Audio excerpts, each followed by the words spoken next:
Topic हमारा force on A current carrying conductor placed in uniform magnetic field. ये topic मैंने कल बता दिया था, फिर से आज मैं बता रहा हूँ। Suppose that this is the magnetic field, uniform magnetic field. Cross का मतलब होता है कि जो मैग्नेटिक फील्ड है वो perpendicular to the plane of paper and acting downward. ठीक है, क्रॉस का मतलब होता है कि डाउनवर्ड एक्ट कर रहा है, और डॉट का मतलब होता है कि अपवर्ड एक्ट कर रहा है to the plane of paper. अब यहाँ पर हम मान लेते हैं कि ये कोई एक कंडक्टर है, ये मैग्नेटिक फील्ड है, मैं मेंशन कर दूं। ठीक, ये मैग्नेटिक फील्ड है जो कि डाउनवर्ड डायरेक्शन में एक्ट कर रहा है, और इसमें कोई एक कंडक्टर है। चलो यहाँ रख देते हैं, यहाँ रख देते हैं। ठीक, और इस कंडक्टर में आई करंट फ्लो कर रहा है इस डायरेक्शन में। ठीक है, लेफ्ट टू राइट, इस डायरेक्शन में आई करंट फ्लो कर रहा है। तो जब भी हम किसी कंडक्टर को, लास्ट डेट में मैंने समझाया था कि जब भी हम किसी कंडक्टर को एक यूनिफॉर्म मैग्नेटिक फील्ड में रखते हैं और उसमें करंट फ्लो कराते हैं तो अंदर के इलेक्ट्रॉन्स मूव करने लगते हैं। और जब भी कोई मूविंग चार्ज पार्टिकल अगर मैग्नेटिक फील्ड में आता है तो उसके ऊपर फोर्स लगता है। ठीक है, तो इसके अंदर इलेक्ट्रॉन्स होंगे, ये रहे इलेक्ट्रॉन्स, बात अच्छे समझो, ये रहे इलेक्ट्रॉन्स। तो जब करंट फ्लो कर रहा हो तो इलेक्ट्रॉन इसके अपोजिट डायरेक्शन में मूव कर रहे होंगे इस तरीके से, और इलेक्ट्रॉन चार्ज पार्टिकल होता है, और जब भी कोई चार्ज पार्टिकल मैग्नेटिक फील्ड में मूव करता है तो उसके ऊपर फोर्स अप्लाई होता है, और इस फोर्स का डायरेक्शन क्या होगा? इस फोर्स का जो डायरेक्शन होगा वो होगा ये अपवर्ड डायरेक्शन में। कितना फोर्स अप्लाई होता है? फोर्स होता है Q V B sine theta. कितना होता है? Q V B sine theta. मैं फिलहाल एफ डैश लिख देता हूं इसको। ठीक है, F dash. Here force applied on an electron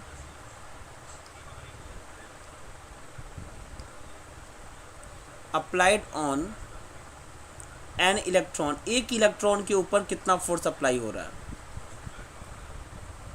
वो है एफ डैश। फॉर्मूला होगा Q V B sine theta. यहाँ पे जो एंगल है वो तो 90 डिग्री है, क्योंकि जो मैग्नेटिक फील्ड है वो परपेंडिकुलरली डाउनवर्ड है, और जो हमारा जो वेलोसिटी है, मतलब जिस वेलोसिटी से इलेक्ट्रॉन मूव कर रहे हैं, किस वेलोसिटी से मूव करेंगे? ड्रिफ्ट वेलोसिटी से। तो वो तो in the plane of paper है, तो थीटा की वैल्यू हो गई 90, तो साइन थीटा की वैल्यू हो जाएगी 1, तो ये हो जाएगा क्यू वी बी। अब चार्ज कितना है? इलेक्ट्रॉन का चार्ज ई होता है, तो चार्ज ई हो गया। वेलोसिटी कितनी है? ड्रिफ्ट वेलोसिटी के बराबर, और मैग्नेटिक फील्ड बी है। ये तो फोर्स हुआ एक इलेक्ट्रॉन पर। अगर इस कंडक्टर का क्रॉस सेक्शन एरिया मान लीजिए ए हो, और जो इसकी लेंथ है वो अगर एल हो, और इसकी जो चार्ज डेंसिटी है वो अगर एन हो, तो इस मटेरियल में, मतलब इस कंडक्टर में कितने नंबर ऑफ इलेक्ट्रॉन होंगे? Let charge density, charge density का मतलब number of charge per unit volume, equal to N, then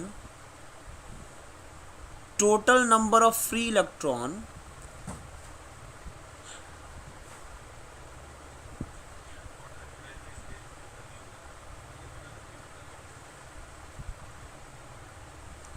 जो total number of free electron कितना होगा, वो होगा n इक्वल टू, अरे भाई यूनिट वॉल्यूम में n है तो इस कंडक्टर का वॉल्यूम कितना होगा, a इंटू एल, यही तो वॉल्यूम होगा। यूनिट वाले से मल्टीप्लाई कर दे तो हो जाएगा NaL। दिस इम्प्लाइज डैट, इसको इक्वेशन नंबर 2 बना लीजिए। एक इलेक्ट्रॉन पे इतना फोर्स और इतने नंबर ऑफ इलेक्ट्रॉन है तो टोटल फोर्स कितना हो जाएगा, therefore total force on the conductor,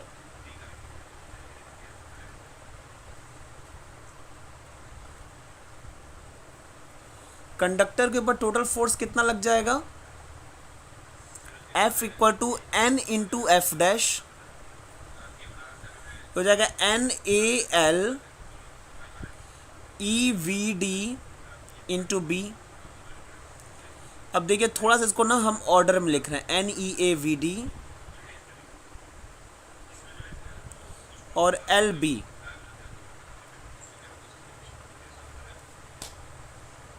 ठीक है।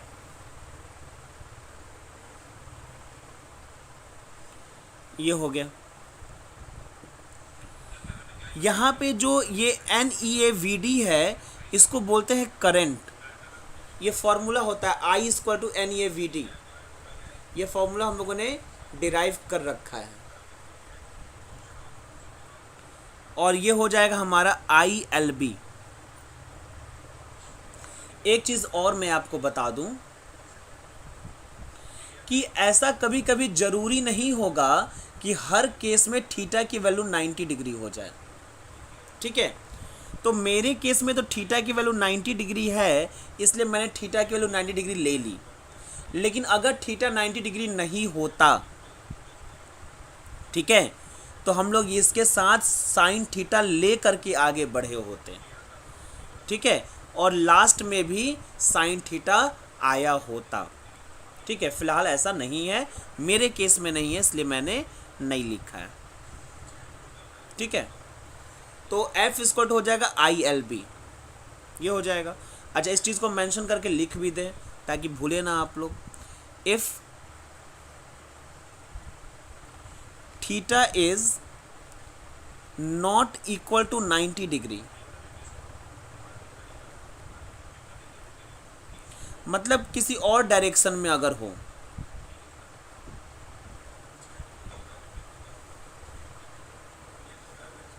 हाँ, कल जो मैंने बताया था वो 90 डिग्री पर नहीं बताया था, कल तो मैंने रैंडमली किसी भी एंगल पे, थीटा एंगल पे बताया था, ठीक है। तो उस केस में क्या होगा, अगर if theta is not equal to 90 degree तो यहाँ पर क्या आएगा, साइन थीटा आएगा। भाई साइन थीटा की वैल्यू नहीं पुट करेंगे तो यहाँ पर भी साइन थीटा आ जाएगा, समझ में आ रही बात। तो फिर यहाँ पर भी साइन थीटा आ जाएगा, ठीक है। तो आपका नेट आंसर क्या हो जाएगा, मैं सबको मिटा दे रहा हूँ, बस डायरेक्ट आंसर लिखेंगे, तो मैंने समझाने के लिए आपको एडिट किया था। तब नेट आंसर क्या हो जाएगा, F equal to ILB sine theta, ठीक है। तब टोटल आंसर ये होगा हमारा। और अगर आप वेक्टर फॉर्म में लिखना चाहें, मन कर रहा हो, तो आप लिख सकते हैं F vector equal to IL cross B, क्योंकि साइन थीटा तो क्रॉस प्रोडक्ट में आता है ना, ठीक है। तो ये हो जाएगा हमारा फॉर्मूला, जिसको हम लोग ILB साइन थीटा भी करके पढ़ते हैं, और आपको ये याद रखना है, ठीक है। अब चलिए, अब आते हैं, हमारा टॉपिक है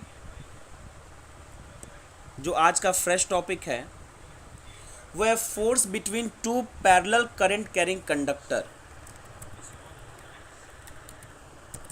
force between two parallel current carrying conductor.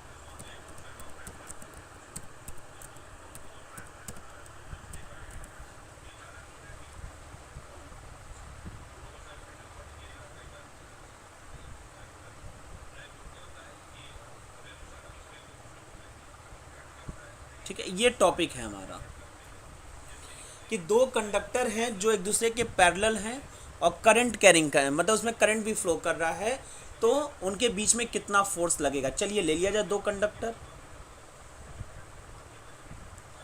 एक ये ले लेते हैं हम और एक दूसरे कलर में ले लिया जाए, ब्लू कलर का ले ले रहे हैं, एक ग्रीन और एक ब्लू। ठीक, दोनों में करंट फ्लो करा दिया जाए। इसमें करंट फ्लो करा दे रहे हैं I1 और इसमें करंट है I2। मान लीजिए इस करंट का, इस कंडक्टर का नाम 1 और इस कंडक्टर का नाम 2। मैंने इस बार जो दोनों करंट है वो सेम डायरेक्शन में ले लिया है। ठीक है, दो केस अलग अलग डिस्कस कर लेंगे। पहला केस है when current in both conductor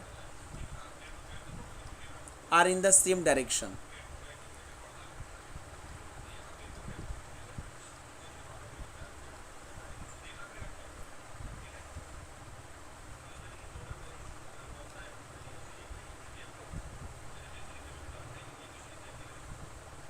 ठीक, देखिए बड़ा इंटरेस्टिंग है, ये भी इंटरेस्टिंग किस केस में बता रहे हैं।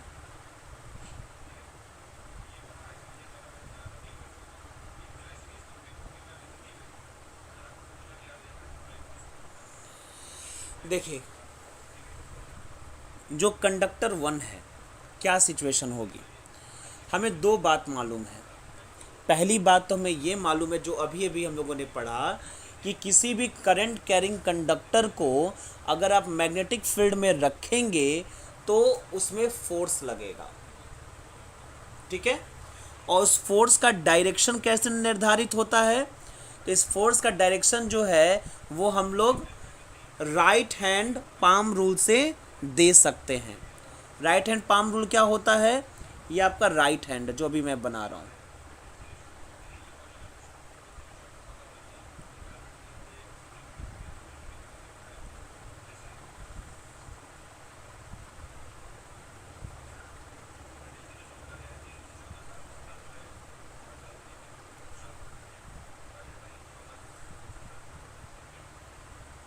और ये आपका थंब है। ठीक है, राइट हैंड पाम रूल क्या कहता है वो मैं आपको अच्छे से समझा दूं। उंगलियां जो हैं वो होनी चाहिए मैग्नेटिक फील्ड के अलोंग। ठीक है, और जो थंब है ये होना चाहिए करंट के डायरेक्शन में। तो अब ऐसे केस में मैग्नेटिक फील्ड हमें हथेली के डायरेक्शन में मिलता है, पाम। ठीक है, एकदम परपेंडिकुलर है ये, देखने में मैंने टेढ़ा बनाया है परपेंडिकुलर, 3D डायग्राम है ना, थोड़ा सा ऐसे बनाया। ठीक, ये है फोर्स, ये परपेंडिकुलर 90 डिग्री है ये। ठीक है, ये मैग्नेटिक फील्ड का डायरेक्शन और ये करंट का डायरेक्शन। ऐसे आप कर लो, FBI सर्विस होता है ना फॉरेन का, जैसे CBI होता है वैसे FBI भी होता है, CID में देखे होंगे पिक्चर में, वैसा। तो राइट हैंड पाम रूल से हम लोग बता सकते हैं। इस पे भी आप राइट हैंड पाम रूल लगा के देख सकते हैं। अपना उंगलियां जो है वो स्क्रीन के तरफ कर दीजिए, अंगूठे को लेफ्ट टू राइट की तरफ कर दीजिए, और आपका जो पाम है वो ऊपर की तरफ दिखाई देगा जिधर फोर्स लग रहा है। ठीक, तो जब भी किसी करंट कैरिंग कंडक्टर को अगर हम किसी मैग्नेटिक फील्ड में रखते हैं तो उसके ऊपर फोर्स लगता है, जिसका डायरेक्शन हम लोग राइट हैंड पाम रूल से दे सकते हैं। अब बात, एक और बात भी हम लोग जानते हैं, ये तो पहली बात हो गई जो अभी अभी पढ़ा। दूसरी बात भी हम लोग ये जानते हैं कि अगर कोई करंट कैरिंग कंडक्टर है तो वो मैग्नेटिक फील्ड भी प्रोड्यूस करता है। तो इस हिसाब से समझिएगा कहानी ये है कि मान लीजिए कंडक्टर 1 है, तो अगर कंडक्टर 1 में करंट फ्लो कर रहा है, ठीक है, तब मान लीजिए इन दोनों के बीच की डिस्टेंस R हम मान लेते हैं। अगर करंट फ्लो कर रहा है वन कंडक्टर में तो इसकी वजह से इसके आसपास मैग्नेटिक फील्ड भी प्रोड्यूस होगा। ठीक है, तो करंट कैरिंग कंडक्टर वन की वजह से आर डिस्टेंस पर कितना मैग्नेटिक फील्ड प्रोड्यूस होगा, इस पॉइंट को मैं लिख रहा हूं P। कितना मैग्नेटिक फील्ड प्रोड्यूस होगा और डायरेक्शन क्या होगा, दोनों बात हमको बताइए। यहां पर जो मैग्नेटिक फील्ड प्रोड्यूस होगा वो होगा, मान लेते हैं मैग्नेटिक फील्ड B1 प्रोड्यूस हो रहा है। B1 मतलब magnetic field due to one. ठीक है, और इसका डायरेक्शन क्या होगा ये पहले सोच करके बताइए। मैग्नेटिक फील्ड का डायरेक्शन किसके हिसाब से देते हैं, मैग्नेटिक फील्ड का डायरेक्शन देने के लिए हम लोग चाहे तो स्क्रू रूल लगा सकते हैं। फॉर्मूला क्या होता है, QVB, यही होता है ना, F equal to QV cross B। ठीक, यही होता है। तो V का मतलब क्या है, वेलोसिटी, चार्ज पार्टिकल की वेलोसिटी। चार्ज पार्टिकल कौन है इस वायर में, इलेक्ट्रॉन है। तो इलेक्ट्रॉन जो होता है वो करंट के अपोजिट डायरेक्शन में मूव करता है, यानी कि इलेक्ट्रॉन मूव कर रहा होगा नीचे की तरफ। ठीक, अब मैग्नेटिक फील्ड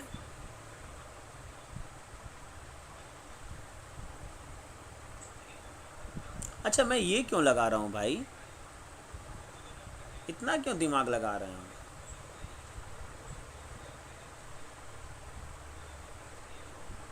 पढ़ाते पढ़ाते कुछ और ही समझ लगे क्या। यहां पे जो मैग्नेटिक फील्ड का डायरेक्शन होगा वो होगा वर्टिकली डाउनवर्ड।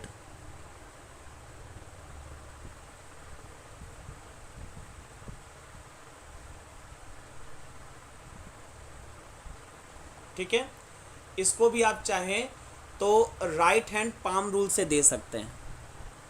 क्या है राइट हैंड पाम रूल, बता रहा हूं, अभी भी जो बताया था वही वाला है।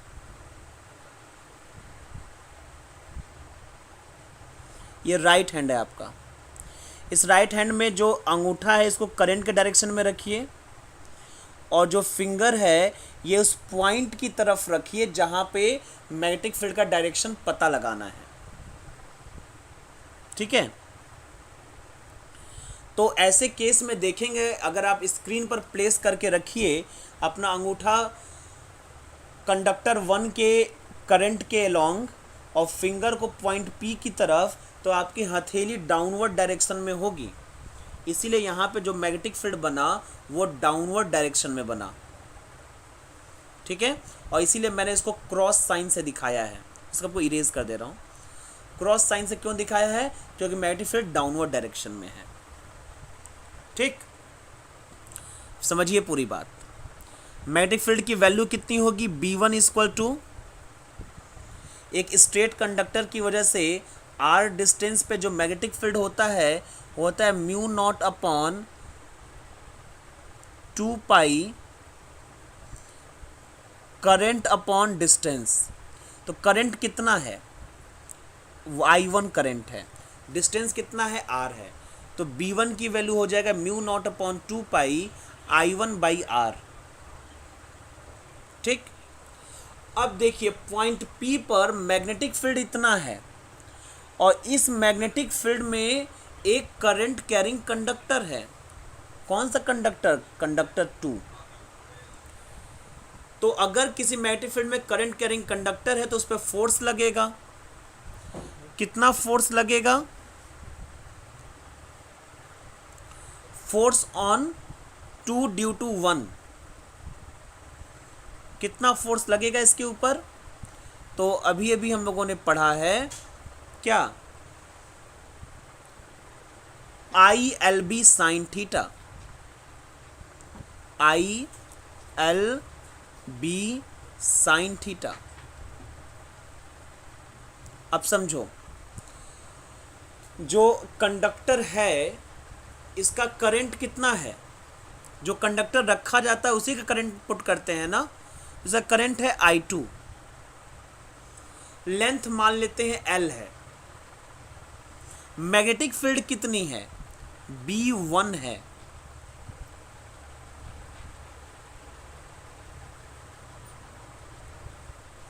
और थीटा की वैल्यू कितनी है, मैग्नेटिक फील्ड डाउनवर्ड डायरेक्शन में है और करंट जो है वो स्क्रीन के प्लेन में है, मतलब in the plane of paper. तो यहाँ थीटा की वैल्यू है 90 डिग्री। तो अगर थीटा 90 डिग्री है तो साइन थीटा की वैल्यू कितनी हो जाएगी, 1। तो इस हिसाब से एफ की वैल्यू कितनी हो जाएगी, I2L, B1 की वैल्यू हम लोग बगल में लिखे हैं ऊपर, μ0/2 I1/R। L को दूसरे साइड ले आ दीजिए, F/L इक्वल टू μ0/2 I1I2/R। ठीक है। तो ये F/L का मतलब force per unit length, this is force per unit length. ठीक है, force per unit length, unit length पर लगने वाला फोर्स है। तो जितना लेंथ होगा कंडक्टर को उतने से मल्टीप्लाई कर लीजिए, टोटल फोर्स पता चल जाएगा। ठीक है, तो फोर्स पर यूनिट लेंथ जो है वो कितना होगा, μ0/2 I1I2/R। ठीक है। अच्छा, ये तो हो गया फोर्स ऑन 2 कंडक्टर, कंडक्टर 2 के ऊपर फोर्स है। इस फोर्स का डायरेक्शन क्या होगा, अच्छा कंडक्टर 2 के ऊपर फोर्स है तो क्यों ना इसको लिख दें F2, फोर्स ऑन 2, ये भी F2 लिख दिया, इसको भी F2 लिख दीजिए। ठीक, इस F2 का डायरेक्शन क्या होगा ये समझिए पहले। अभी लगाइए राइट हैंड पाम रूल लगाइए, तो फिंगर्स को मैग्नेटिक फील्ड में यानी कि अंदर की तरफ प्लेन ऑफ पेपर से, अंगूठे को करंट के डायरेक्शन में, तो आपका जो पाम होगा वो इस डायरेक्शन में दिखाई देगा जिधर मैंने एरो बनाया है, राइट टू लेफ्ट की तरफ, यानी कि फोर्स ऑन कंडक्टर 2 किधर होगा, कंडक्टर 1 की तरफ होगा। ठीक है,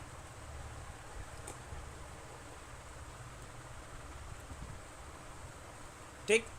अब देखिए जो हिसाब हम लोगों ने लगाया कंडक्टर 2 के लिए कि कंडक्टर 1 के मैग्नेटिक फील्ड में ये प्रेजेंट है, सेम उसी तरीके से I2 भी तो एक करंट कैरिंग कंडक्टर है और ये भी एक मैग्नेटिक फील्ड बना रहा होगा। ठीक है, और इसकी वजह से I1 पर भी फोर्स लगेगा और वो फोर्स कितना होगा, वो फोर्स भी जब आप कैलकुलेट करेंगे तो लगभग इतना ही आएगा। ठीक है, अब मैं मन करे तो चलिए लिख देते हैं, ये किसके लिए था, ये फोर्स ऑन 1 था ना, या मैं ऊपर मेंशन कर देता हूँ, फोर्स ऑन 2 था, सॉरी ऑन 2, इसको सॉल्व कर रहे थे हम लोग। चलिए फोर्स ऑन 1 भी सॉल्व कर लिया, फोर्स ऑन कंडक्टर 1। तो देखिए, तो यहाँ मैग्नेटिक फील्ड कितना हो जाएगा, B2 मान लेते हैं मैग्नेटिक फील्ड, ये भी R डिस्टेंस पे है तो यही हो जाएगा μ0/2 और करंट कितना है कंडक्टर में, I2 करंट है तो I2/R हो जाएगा। ठीक, यहाँ पे जो फोर्स लग रहा है उसको मान लीजिए F1 फोर्स है, तो F1 फोर्स की वैल्यू कितनी हो जाएगी, ILB sine theta. I current in the conductor वो कितना है, I1, L को हम लोग इस साइड भेज देंगे, अभी हो जाएगा F1/L, और B कितना है, बी तो हम लोग जानते ही हैं, अभी हम लोग निकाले म्यू नॉट अपॉन 2πi2/r, और साइन थीटा, थीटा की वैल्यू 90 डिग्री है तो 1 हो जाएगी, तो हमने उसको ज़्यादा कुछ नहीं किया। तो F1/L की वैल्यू कितनी आ जाएगी, म्यू नॉट अपॉन 2πi1i2/r। वही चीज़ आ गया कि नहीं? और अगर आप इसका डायरेक्शन निकालिए तो राइट हैंड पाम रूल लगाइए,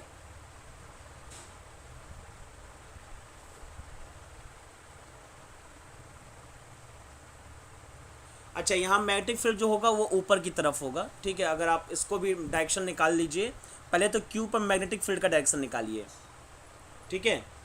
तो पॉइंट की तरफ रखिए अपनी फिंगर ऐसे,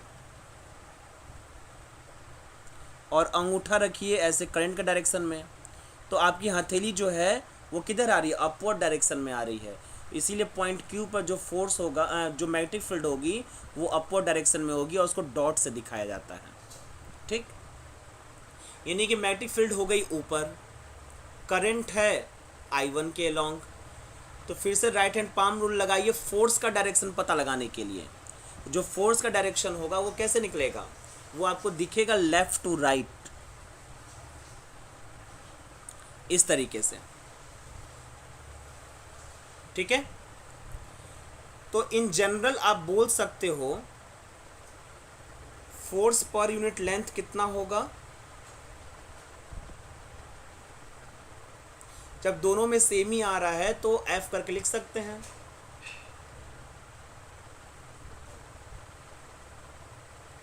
F/L इक्वल टू कितना हो जाएगा, म्यू नॉट अपॉन 2πi1i2/r।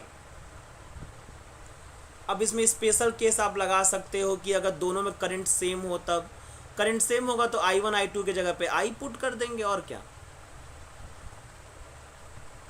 ठीक है। इसको इक्वेशन नंबर 1 कह दिया, इसको इक्वेशन नंबर 2 कह दिया, इसको इक्वेशन नंबर 3 कह दिया।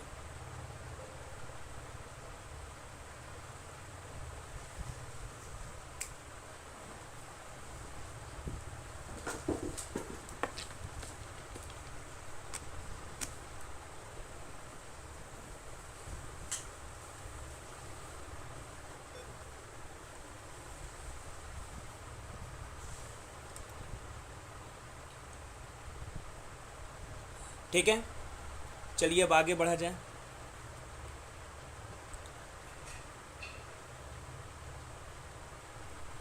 लिख भी देते हैं, if I1 equal to I2 equal to I, जैसे मान लीजिए ऐसे कनेक्ट कर दिया जाए, एक कनेक्ट करके आपको दिखा दे रहे हैं कि अगर ऐसे कनेक्शन होगा तो क्या हो जाएगा।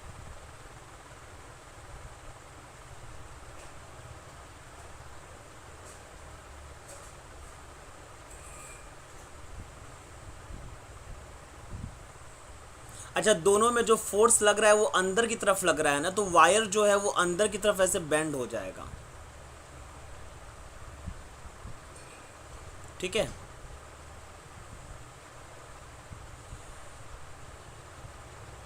ऐसे वायर ले लिया और इसको ऐसे बैटरी से लगा दिया,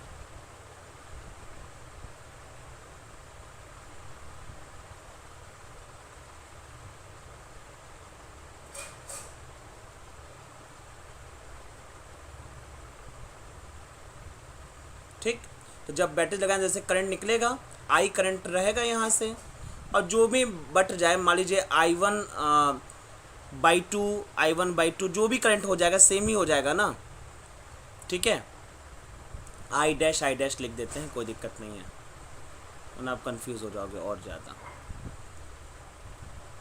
सेम ही करंट जाएगा, I0 लिख दीजिए, I0 लिख दीजिए, चलिए, ठीक। सेम करंट जाएगा, तो अगर सेम करंट जाता है तो वैसे केस में क्या हो जाएगा कि दोनों वायर्स जो होते हैं एक दूसरे की तरफ आ जाएंगे, ऐसे चिपक जाएंगे, चिपक नहीं जाएंगे मतलब कि ऐसे अंदर की तरफ कर्व्ड हो जाएंगे, ऐसा हो जाएगा, ठीक है, क्योंकि फोर्स अंदर की तरफ लग रहा है।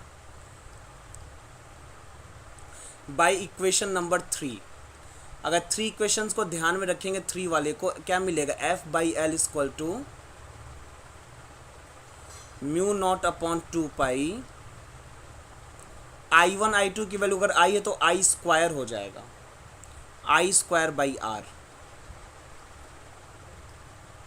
ठीक है, और यहीं से बनता है